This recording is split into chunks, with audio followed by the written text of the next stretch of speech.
Hi, everyone. We're just giving folks a couple minutes to get in.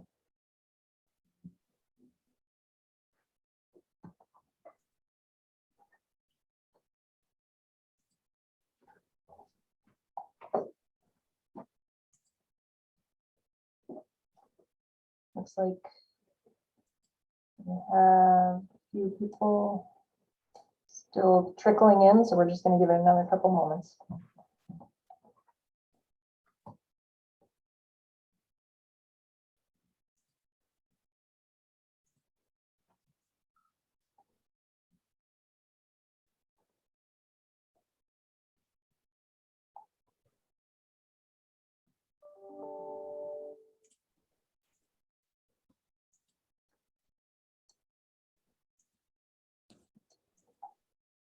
All right. All right. Well, I'm going to give a quick welcome while a couple more people are jumping in on the call. Welcome, everyone. I'm Rebecca Auger. I'm the president of the Connecticut chapter of the APA, and I'm very glad to see folks attending today's session. I really want to thank the program committee for coming up with a unique topic, but I think one that's extremely important to us all. We work in an area that is oftentimes contentious, and that can really take its toll on ourselves mentally and emotionally. And so I think this is a really great sort of new area for us to explore as an organization in helping our professional planners in their roles in communities across the state. And as we all know, being the small community that we are, we experienced a loss amongst our own family this year with Jason Vincent. And so I think this is especially timely and important for us to be tackling this work wellness issue. And I just want to promote again that we are having a Planners Day of Service tomorrow in Norwich in memory of Jason. We will be planting in the Franklin Street roundabout, and then we'll be gathering afterwards at the brewery that was part of Jason's work in Norwich for some drinks and beer. So if anyone is able to join us tomorrow, I'd really encourage you to come out, and I'm looking forward to seeing you all. With that, again, I want to thank the program committee and Evan Seaman, the program committee chair, for putting together today's program. And I really want to extend a thanks to Robinson and Cole, who has really graciously hosted many of our webinars over the past year. With that, I'm going to turn it over to Evan. Great. Thanks so much, Rebecca, and thanks to everyone for joining us today. We're very pleased to offer this program, especially during National Depression and Mental Health Screening Month. So one of the goals of today's program is to provide some helpful information to better balance self-care and reduce stress in our everyday lives with demanding work schedules. This isn't just unique to the planning profession. It affects a lot of professions, most, if not all professions, but the planning profession is unique in some ways, and here are some examples of why our profession can be very demanding and stressful. Typically work late nights, zoning meetings are at night, and quite frequently they can go into the early hours of the following morning. Planning professionals are often subject to public criticism in the context of a public hearing, in newspaper articles for controversial development proposals, and also in court if it reaches that level. Those in the public sector are also public figures. They could face political pressure. They have to report to their legislative bodies, their mayors or equivalents. And those in private practice are also subject to stressful and demanding situations. In private practice, some planners and professionals frequently conduct zoning due diligence to help close real estate transactions. And they're always under strict deadlines to get approvals as soon as possible to make sure that a real estate deal closes on time and that all proposed uses are allowed to proceed in a timely fashion. And finally, the COVID-19 pandemic. Such a big part of the planning profession is civic engagement. And it's been really challenging during the pandemic to engage members of the public.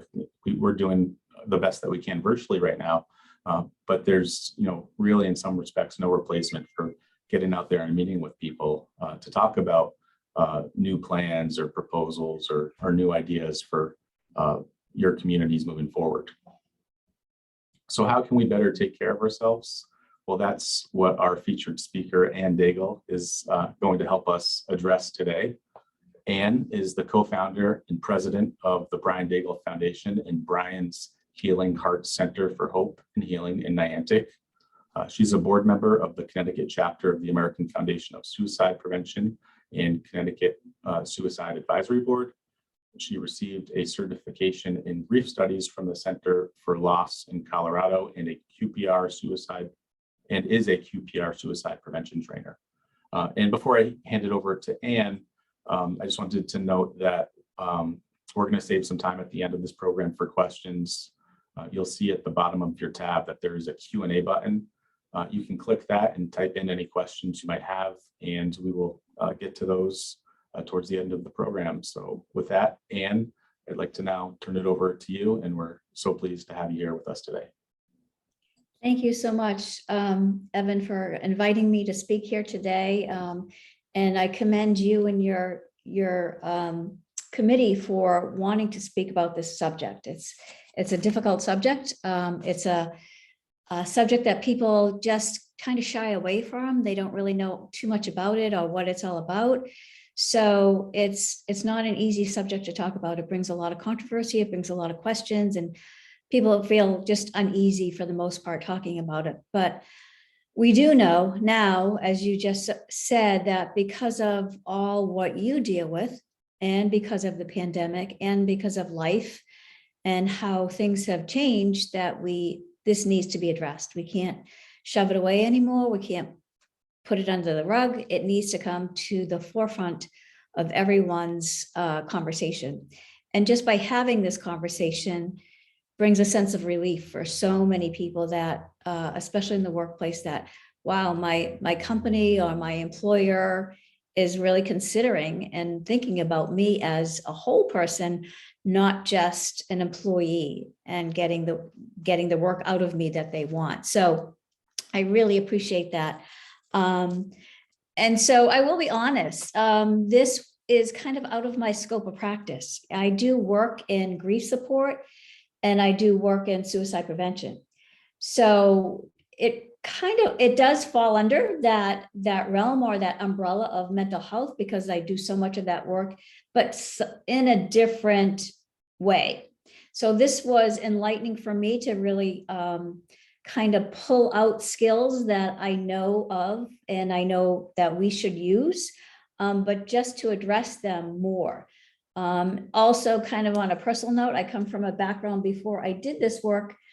I was a personal trainer and yoga instructor, so I know about wellness and about taking care of ourselves, both physically and emotionally. So this was actually a great reminder for me to check in with myself too. So thank you. So I'm going to share my screen and go through my PowerPoint. And again, as Evan said, if you have any questions or things that you want to discuss throughout the presentation, please put them into the chat box. You can use the raise your hand tab as well if you want. And we will, of course, have time for questions and answers at the end. And you'll have all my information if you would feel more comfortable reaching out to me privately. So we're going to begin. So thank you for that introduction, Evan. As Evan said, my name is Ann. I'm with the Brian Daigle Foundation and Brian's Healing Hearts Center for Hope and Healing in Niantic. And I'll tell you a little bit more about what we do at the end of the presentation.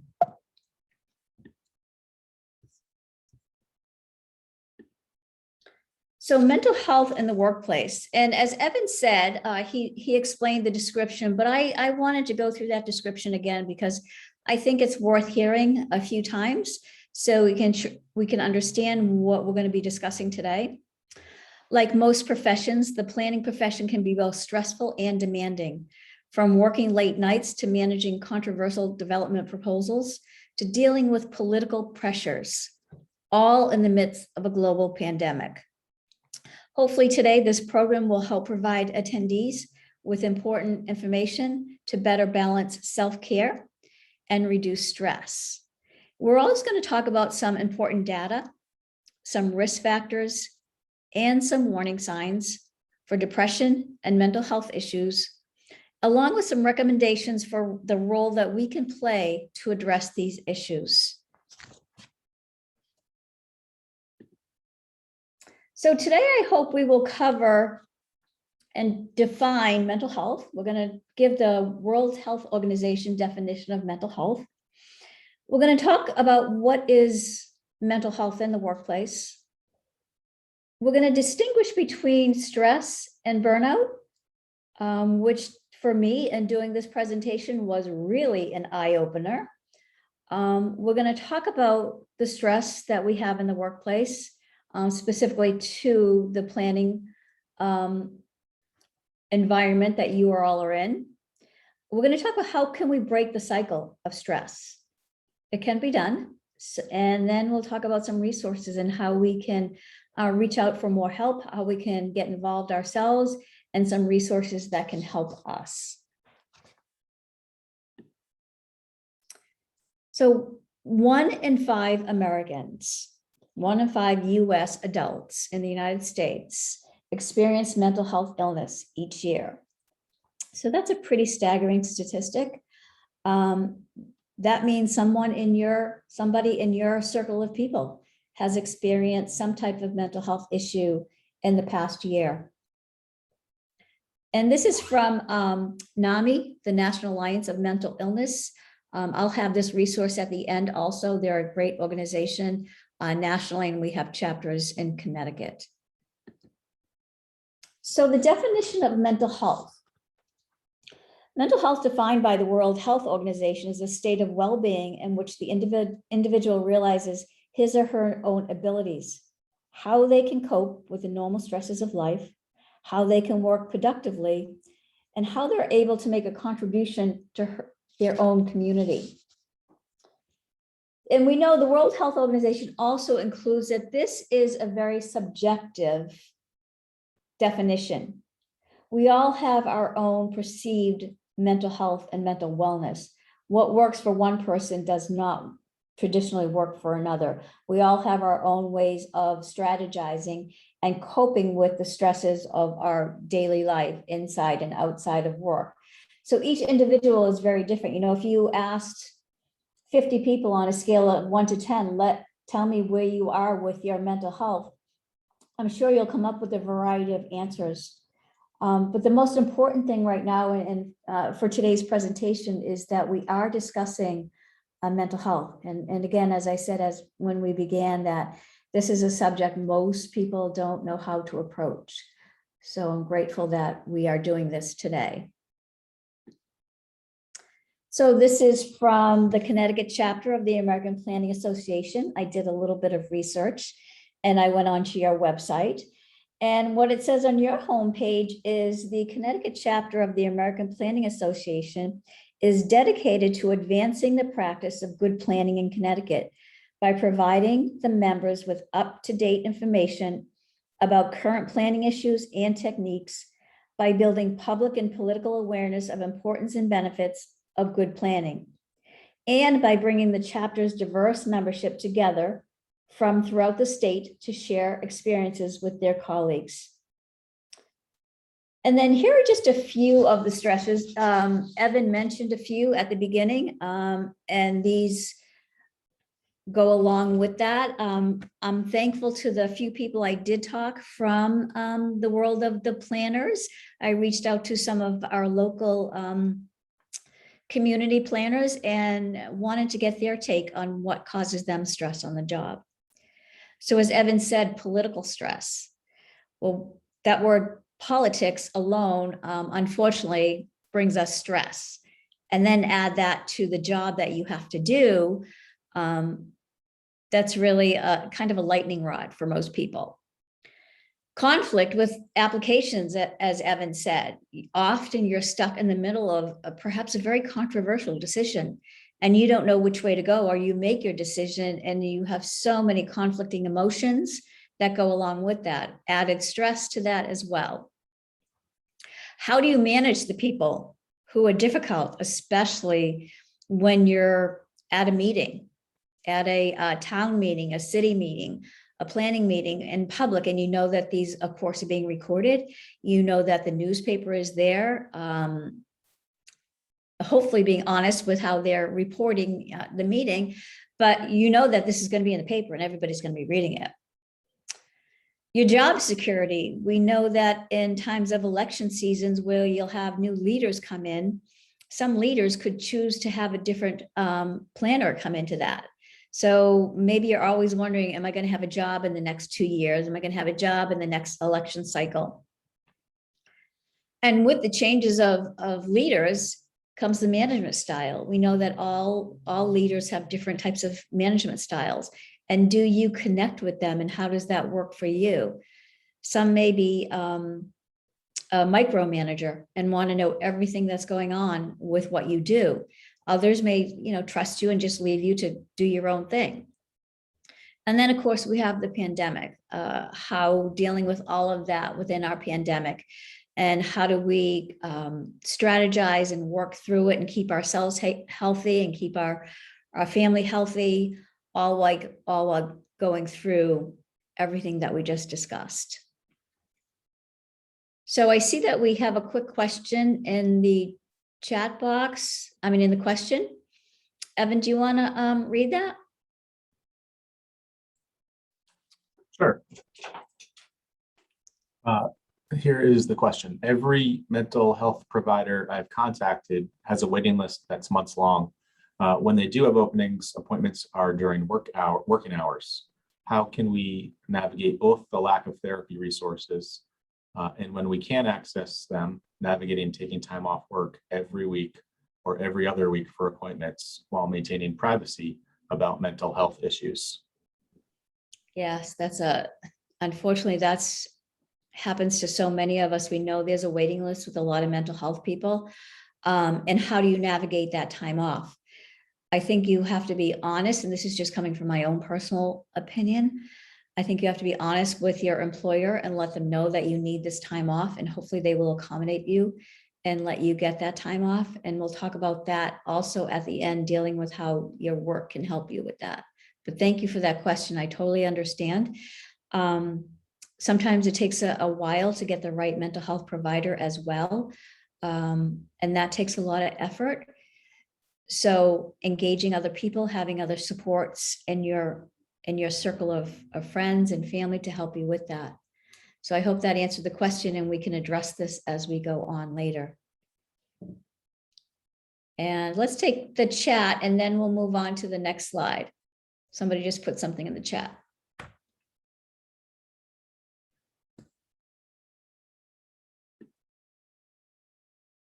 Zoom meeting with therapists while sitting in your car are effective. Thank you. Yes. So I never thought about that you could do that, because teletherapy is really good, and hopefully that's going to be staying around for a while if it gets agreed on with the legislative session coming up. I think they're trying to extend telehealth.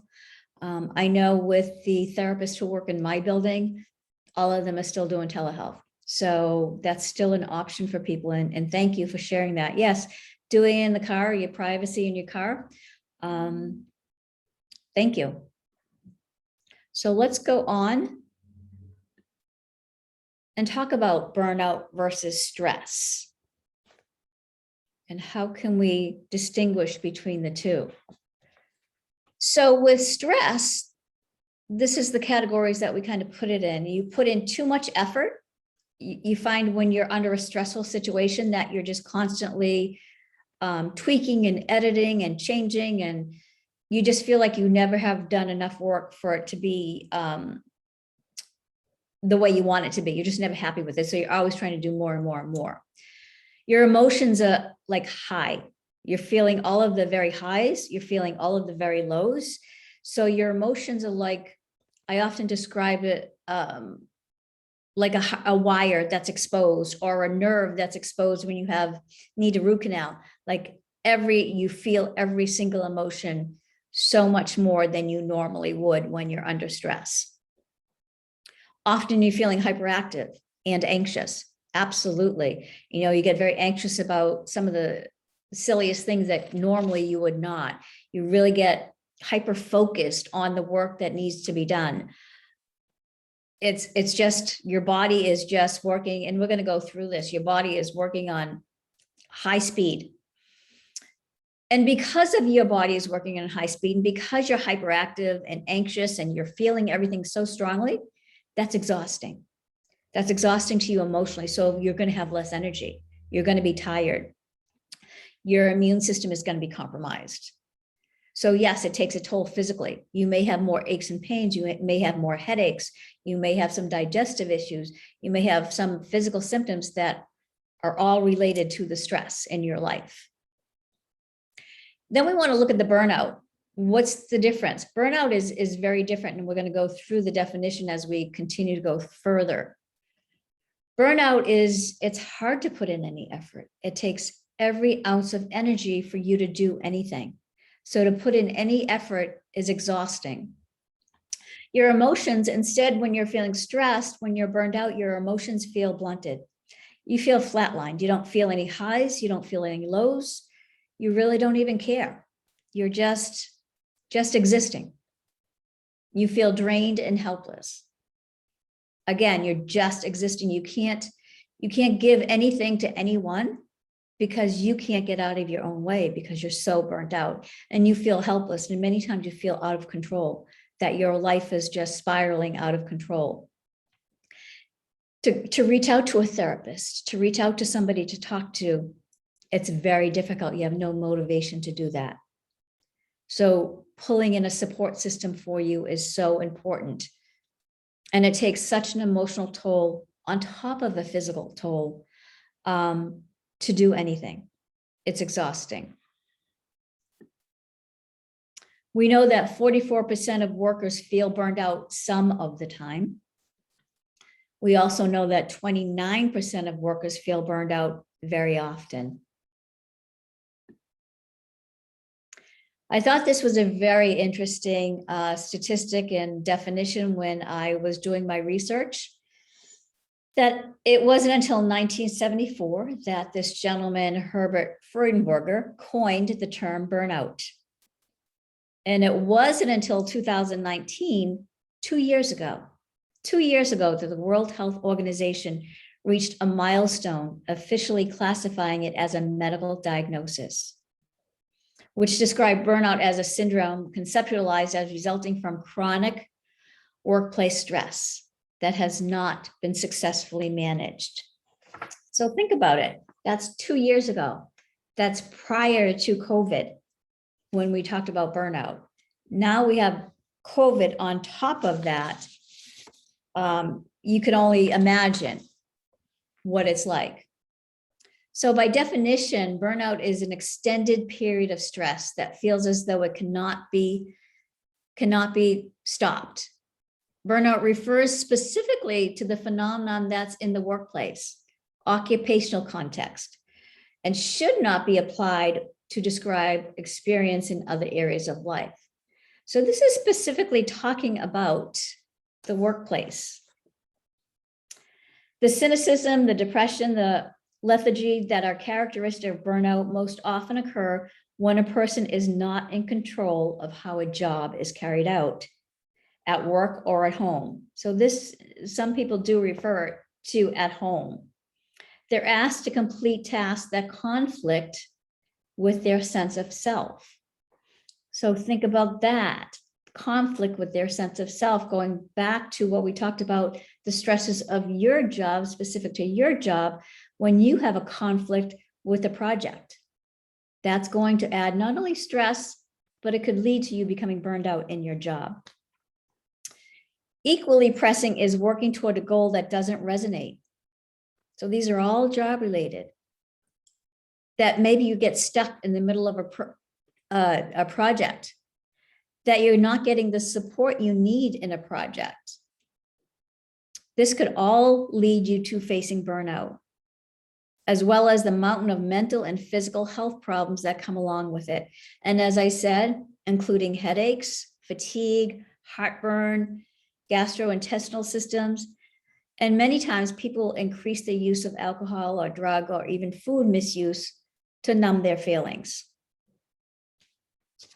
So let's move on a little bit more. Feels like I'm giving you all such good news right now. Here's 3 signs of burnout. Emotional exhaustion is one of the earliest signs of burnout. And according to a recent survey by Mental Health America, nearly 83% of employees feel emotionally drained at work. Another sign is you have a decreased sense of accomplishment, feeling that nothing that you do will make a difference in the world. So think about that. Have you thought or feel any of this, that you're emotionally exhausted, that you're working so much, but you feel you're spinning your wheels and not getting anything accomplished, or what difference does it make? And then the last one is depersonalization. Like you don't have any empathy. You really couldn't care less. You have no compassion for others or yourself. Again, going back to the other slide, because you're exhausted, the sign of burnout. You are so exhausted emotionally that you can't take care of yourself. So how can you take care of anyone else? So these 3 signs of burnout and some other signs that we'll be using are from the book Burnout by Emily and Amelia Nagoski.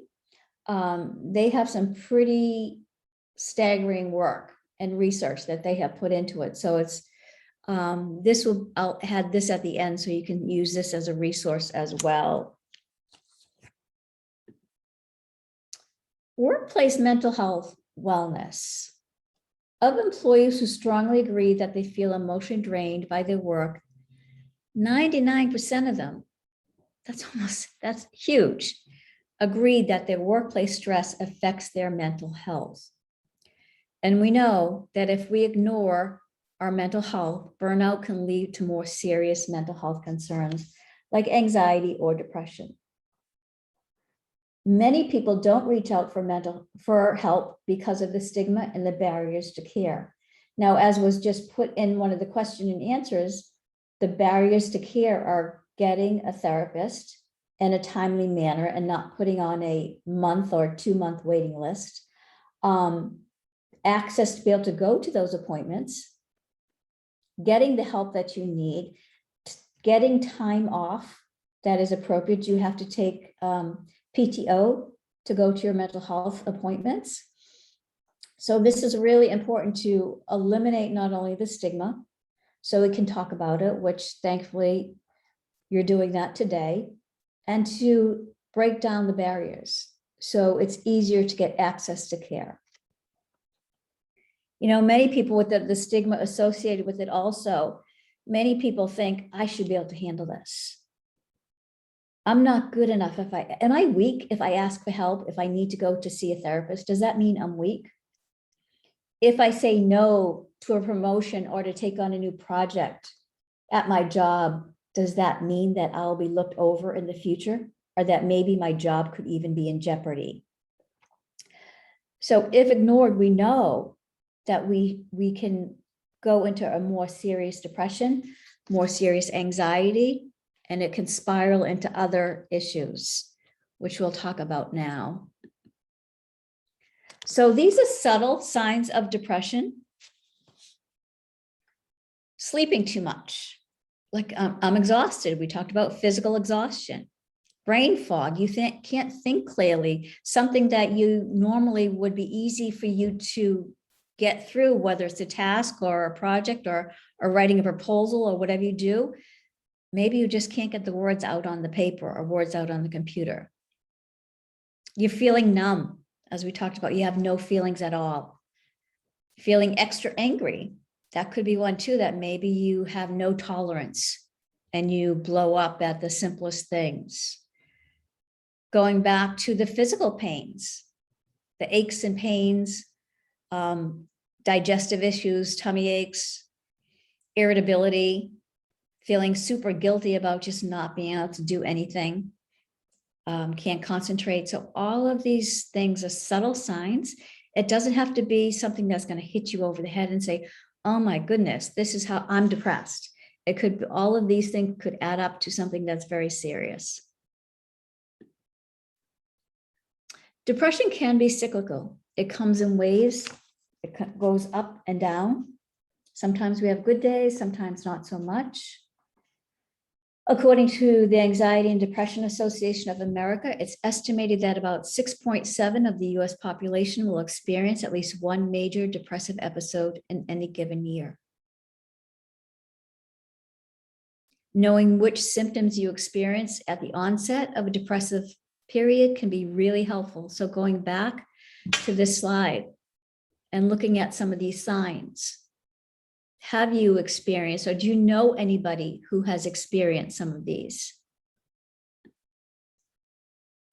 Despite what most people think, depression is very different than a normal mood fluctuation.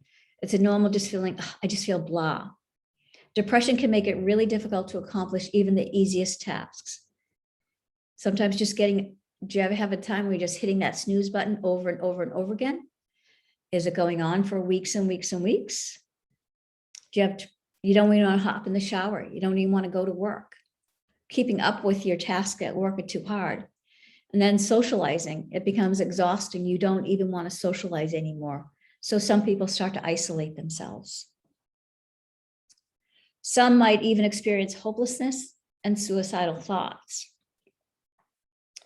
So the next two slides I'm going to go through are going to be addressing suicidal thoughts, some risks, and warning signs. So before we go on to that, I'll just take a quick break and ask if anybody has any questions before we go on to that. I see none, no questions. Okay.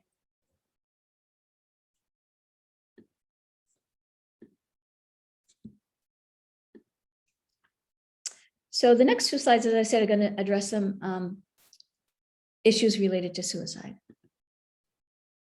So these are some risk factors when somebody you know may be at risk for suicide. Although the majority of people who struggle with depression do not die by suicide, major depression does come at a risk for suicide. The risk of death by suicide may in part be related to the severity of the depression. So we classify risk into three categories. We talk about someone's health issues, whether it's physical health or mental health, extreme physical pain, or if they've experienced a traumatic brain injury. We talk about environmental health, what's going on in someone's life. Right here, and the first one is prolonged stressful events, family changes at work, relationships, finance issues. Maybe someone was rejected. It could be whether at work or at home. It could be times of transition. And does someone have access to lethal means that is in their environment that they can get, or drugs?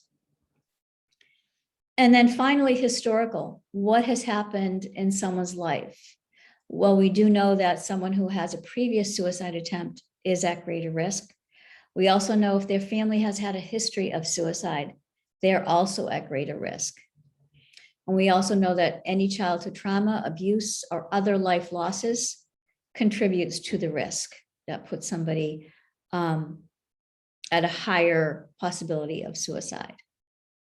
So I do see we have a question. So because of the subject matter that we're talking about right now, Evan, do you mind reading that? Sure. The question is, if we recognize some of the signs of depression that were listed on the previous slide, and we can identify the beginning of a depressive period, what actions should we take at that point? Okay, that's a great question. So first of all, and I'm just gonna kind of skim over this because there are specific suicide prevention training programs that I encourage you to take or to learn about. As it said in my introduction, I teach QPR, suicide prevention training, which is It's basically a CPR equivalent for mental health. And that teaches you about what to do and how to ask the specific question of suicide to someone. But first of all, it's having that conversation with someone, letting them know that you care, letting them know that you're there to help them and help them find the resources they need to get the help they need. So having that conversation first and foremost is important, and then letting them know that you will be there to support them in whatever way that they need it, whether it's getting them treatment, whether it's bringing them to an appointment, whether it's just sitting there and talking to them and listening to them. So those are really important, but thank you. That's a great question. And there's so many other training programs out there along with QPR. As it said also in my introduction, I am a member of our Connecticut chapter of the American Foundation for Suicide Prevention. And we have a specific workplace wellness suicide prevention training program for the work environment. So that would be a great training that I would recommend too. So thank you.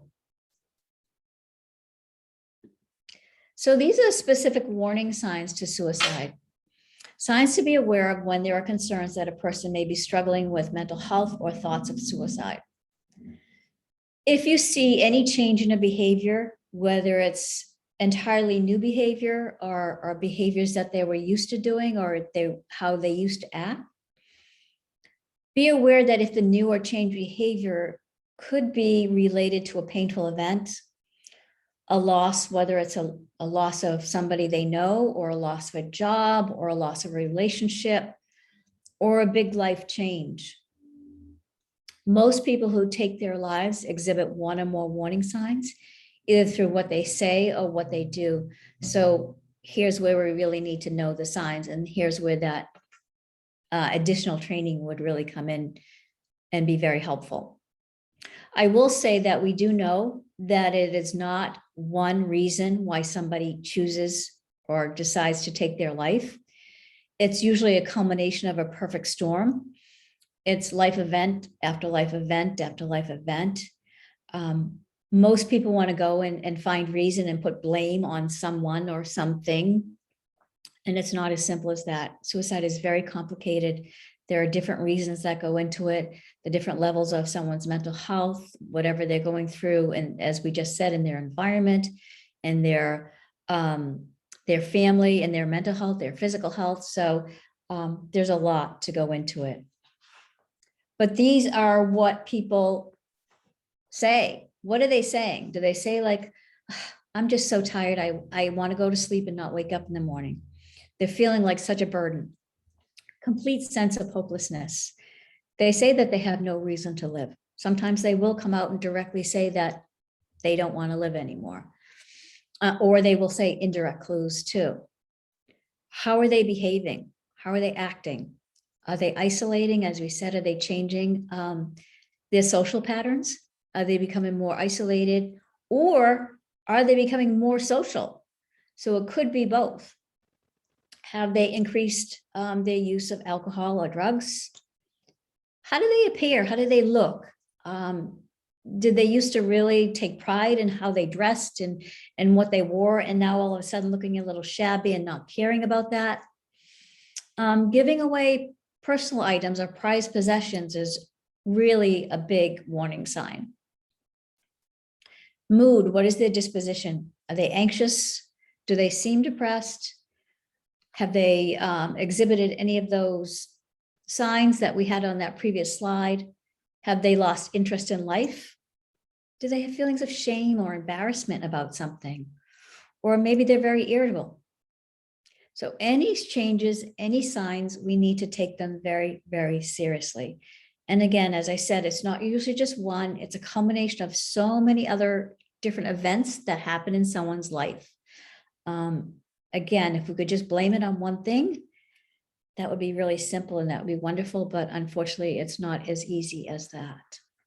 So these are all of these warning signs and risk factors are from some of the trainings that I do with the American Foundation for Suicide Prevention. I love this saying, if you don't want to burn out, stop living like you're on fire. And again, this is from Emily and Amelia Nagoski from the book Burnout.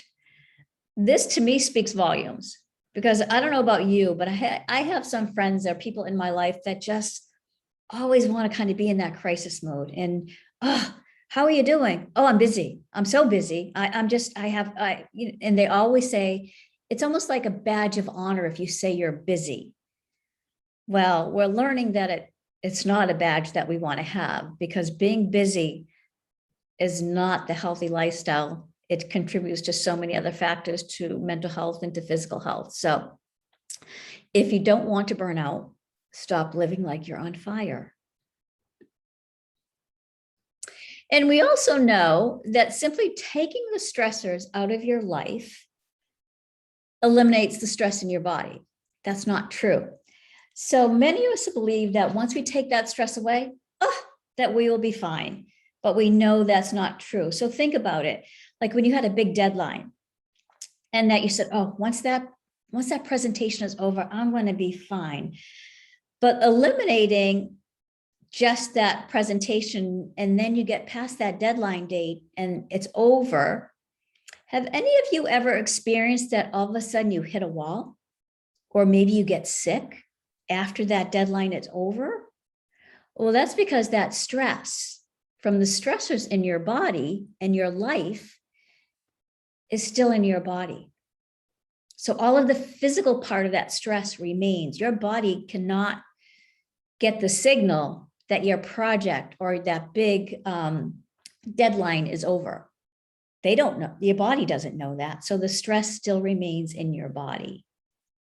When the stressors go away, we still have to deal with that. Somehow we have to signal to our body that we're safe, or we'll stay in the stress state. Our body won't know what to do. And when we stay in that stress state, the neurochemicals, the hormones in our body, they begin to break down our body. And that's when we really get sick. So we're going to look at this cycle, this stress cycle. How do we complete the stress cycle? So stressors are things that activate the stress response in your body: kids, work, finances, a lot of other things. The stress response is what happens in our body. It's physiological. Like we get an increased heart rate, our breathing changes. And all of this comes from, back in the Stone Age. And we all have understood this fight or flight or freeze syndrome. This is how our body reacts to it. But somehow we have to break through that stress cycle. And the only way to break through that stress cycle is to go through the beginning, have it at a beginning, have a middle, and have an end, have a completion to that stress cycle. How do we know, or how do we complete this stress cycle? How do you tell your body when you've completed this stress cycle? Well, that could be doing things as simple as, we're going to talk about that in the next few slides, but just breathing a little bit easier. And how do you know physically? Maybe you're noticing that your body is a little bit more relaxed. Maybe you're breathing easier. Maybe you're not having any physical health symptoms anymore. You could be feeling a little bit lighter. So each stress cycle, each emotion that we experience has a beginning, has a middle, and has an end.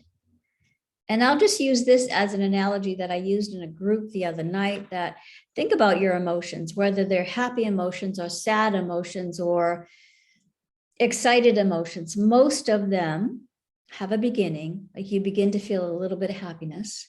And then the happiness comes to really a height, like a top of the curve. And then, because life the way it is, sometimes that happiness will slowly fade away. So we know we do have a beginning, a middle, and an end of each of our stress cycles. So this is the stress. And I know this is how a lot of us feel sometimes, that we feel like we can't take on one more thing or we're going to explode.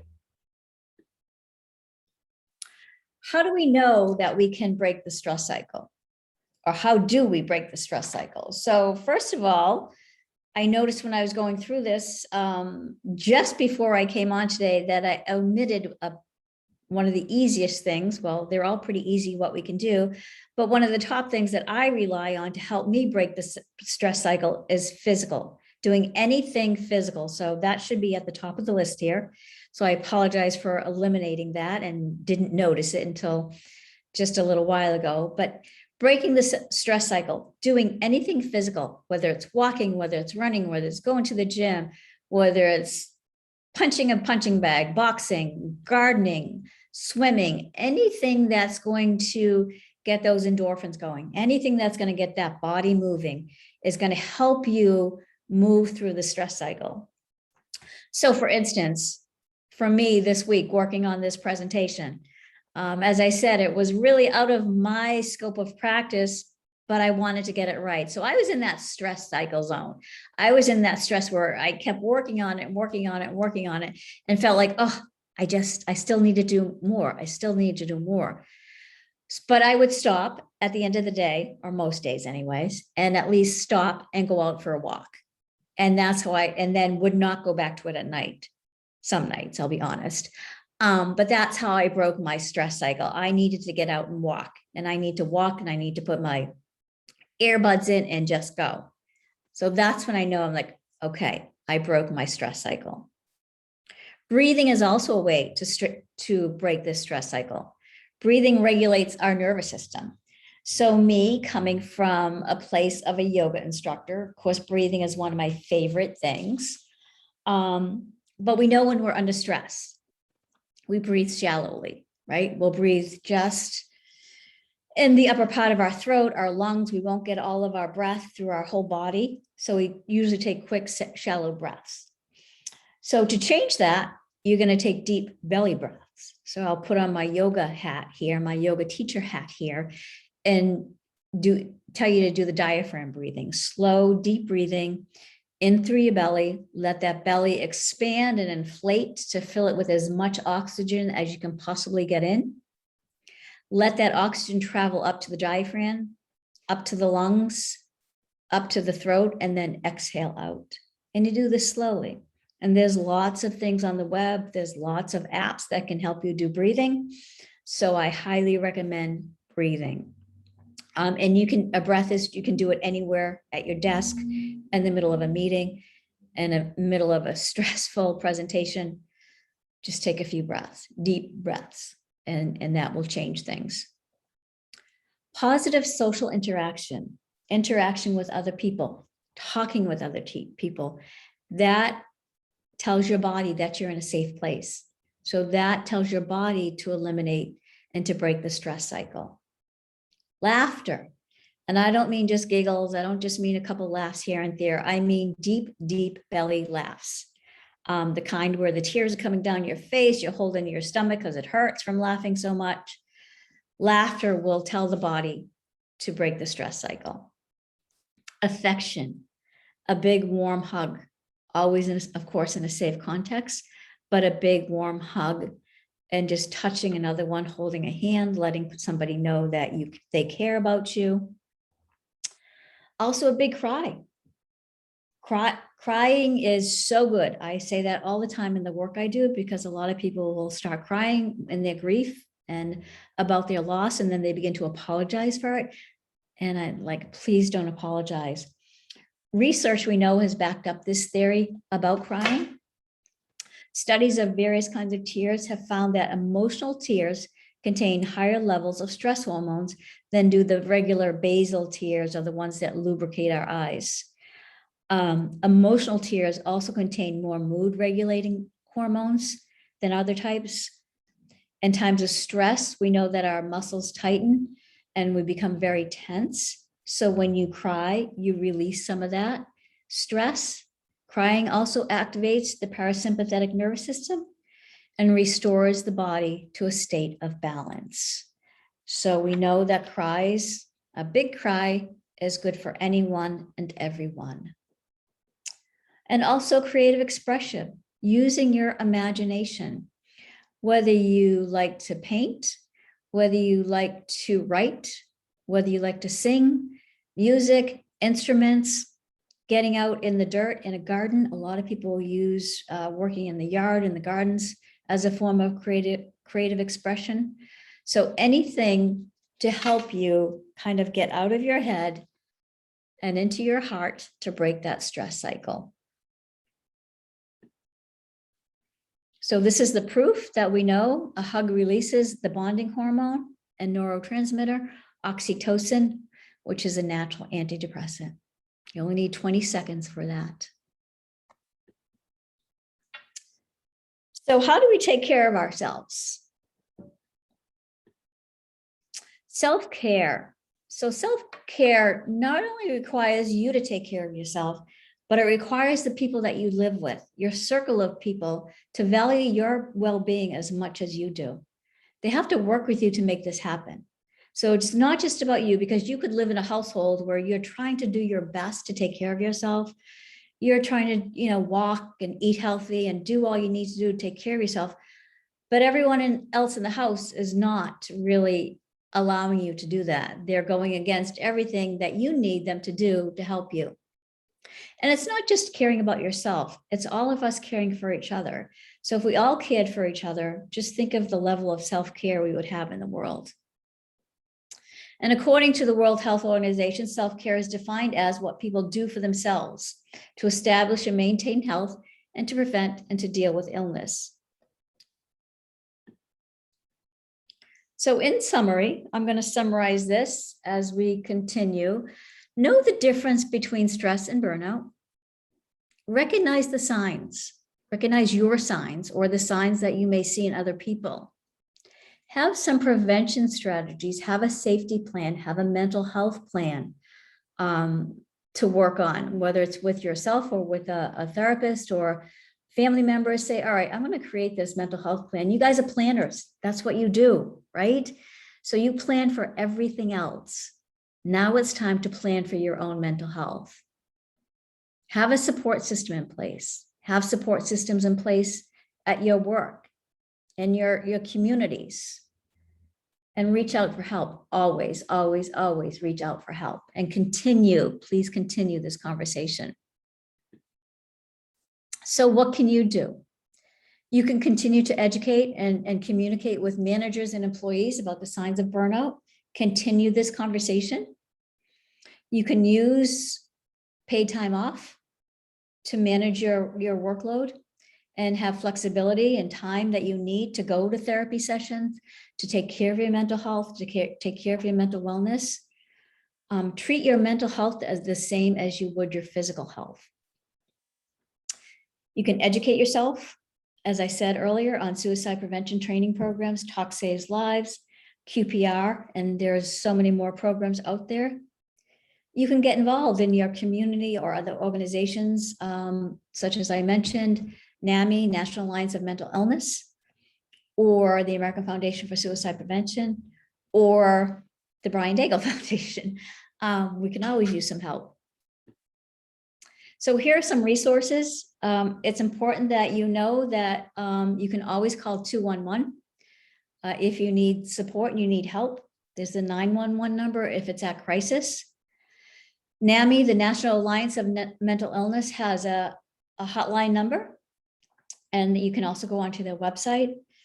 There's the National Suicide Prevention Hotline number, and this number isn't just for times of crisis. If you feel yourself is just struggling and you just need to talk to somebody, or if you have some questions or concerns about either yourself or somebody you know, it's the perfect number to call. The 1-800 number will have you routed to our 211 number here in Connecticut, because we have a local hotline number in Connecticut.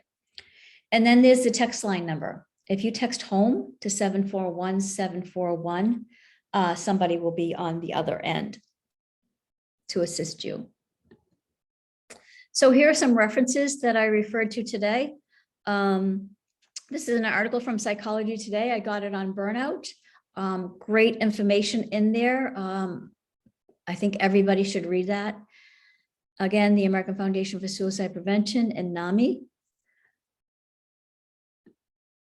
And then this is me. So this is what I do. This is the Brian Daigle Foundation. This is our center in Niantic. And that is my son, Brian. And so I do this work. As I said, I was a yoga instructor and fitness instructor until I lost my son, Brian, in 2011.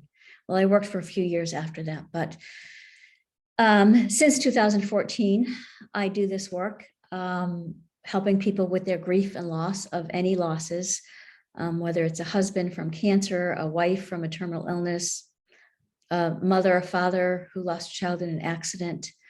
I do grief work, and we have all kinds of support groups for that.